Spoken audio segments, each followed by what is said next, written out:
India के stock market में पिछले एक हफ्ते में क्या क्या हुआ है, आइए जानते हैं। सेबी ने इलीगल प्रैक्टिसेस में शामिल होने की वजह से सीएनबीसी आवास के न्यूज एंकर पर 2.6 करोड़ रुपीस का फाइन लगाया है। इसमें सेबी ने सीएनबीसी आवास के farmer news anchor Pradeep Pandya और 7 और लोगों को सिक्योरिटीज मार्केट में एंटर करने से बैन कर दिया है और उन्हें अगले 5 सालों तक मार्केट में शेयर्स खरीदने, बेचने और किसी भी तरीके से मार्केट में डील करने से मना कर दिया है। टाटा मोटर्स की एक अनाउंसमेंट की वजह से इनके स्टॉक्स में 2% की ग्रोथ देखी गई। टाटा मोटर्स के स्पोक्स पर्सन के अकॉर्डिंग उन्होंने FY24 में अपने बिजनेस को नेट डेट फ्री कर दिया है और FY25 तक उनका गोल है कि ये जैगुआर लैंड रोवर को भी नेट डेट फ्री कर दें। एप्पल कुछ टाइम के लिए दोबारा से वर्ल्ड की सबसे वैल्यूएबल कंपनी बन गई थी। एप्पल वेडनेसडे को माइक्रोसॉफ्ट को ब्रीफली पीछे छोड़कर दुनिया की सबसे वैल्यूएबल कंपनी बन गई थी। ये तब हुआ जब उन्होंने मंडे को अपने डेवलपर्स कॉन्फ्रेंस कीनोट में आर्टिफिशियल इंटेलिजेंस पर अपने फोकस को लेकर प्लान्स डिस्कस किए, जिसके बाद लगभग 10:45 AM तक एप्पल की मार्केट कैप $3.3 ट्रिलियन की थी। वहीं माइक्रोसॉफ्ट की मार्केट कैप $3.2 ट्रिलियन की थी। इंडिया आने वाले कुछ दिनों में ओमान के साथ एक फ्री ट्रेड एग्रीमेंट साइन कर सकता है। रिपोर्ट्स के अकॉर्डिंग पीएम नरेंद्र मोदी अपने तीसरे टेन्योर के पहले 100 दिनों में ओमान के साथ ये FTA साइन कर सकते हैं। पीएम मोदी ने इस अनाउंसमेंट को ट्यूसडे को किया था, जहां उन्होंने बताया कि इंडिया और ओमान के स्ट्रैटेजिक रिलेशनशिप्स काफी आगे बढ़ रहे हैं। ये एग्रीमेंट ओमान के साथ भारत की एनर्जी सिक्योरिटी को मजबूत करने में मदद करेगा और फर्टिलाइजर्स की सस्ती सप्लाई को भी प्रमोट करेगा। इससे भारत के एक्सपोर्ट्स जैसे की चाय, चावल, कॉफी, मसाले, डेयरी प्रोडक्ट्स, मीट, कपड़े, स्टील प्रोडक्ट्स और मशीनरी की प्राइसेस भी ओमान में कम हो सकती है।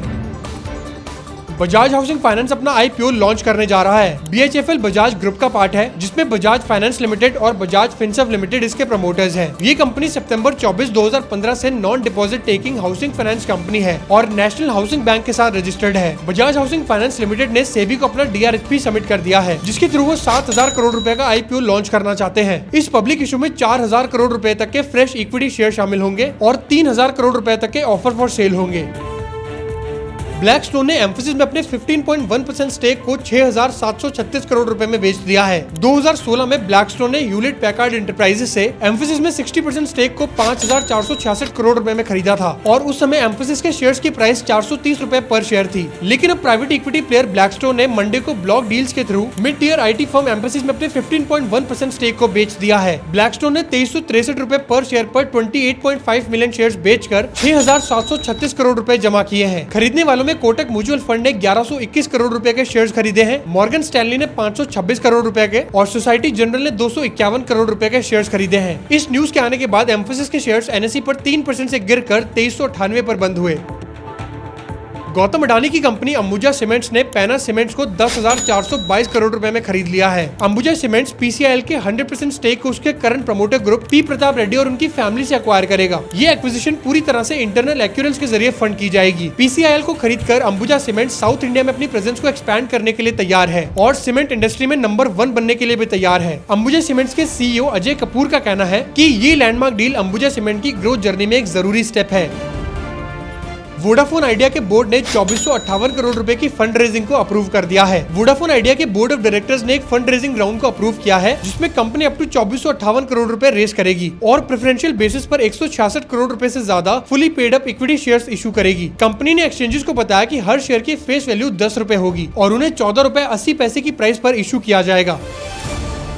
इंडियन गवर्नमेंट अपने अपकमिंग बजट में इंडियन स्टार्टअप्स के लिए एक मेजर स्टेप ले सकता है। इंडस्ट्री एक्सपर्ट्स के अकॉर्डिंग आने वाले यूनियन बजट में government foreign domiciled Indian startups को अपने कॉर्पोरेट हेडक्वार्टर्स वापस इंडिया, स्पेसिफिकली गिफ्ट सिटी में शिफ्ट करने का रास्ता आसान कर सकती है, वो भी कम से कम टैक्स इम्प्लीकेशंस के साथ। गुजरात की गिफ्ट सिटी को दुबई और सिंगापुर जैसे फाइनेंशियल हब से कम्पीट करने लायक बनाने के लिए भारत सरकार कंपनीज को टैक्स ब्रेक्स और दूसरे इंसेंटिव्स देकर सिटी में अट्रैक्ट करने की कोशिश कर रही है। सोर्सेज के अकॉर्डिंग सरकार आगे चलकर ऐसी पॉलिसीज भी ला सकती है जो गिफ्ट सिटी में डोमिसाइल्ड बिजनेसेस को इंडियन बोर्ड जैसे कि BSE और NSE पर लिस्ट होने की अप्रूवल आसानी से देगी।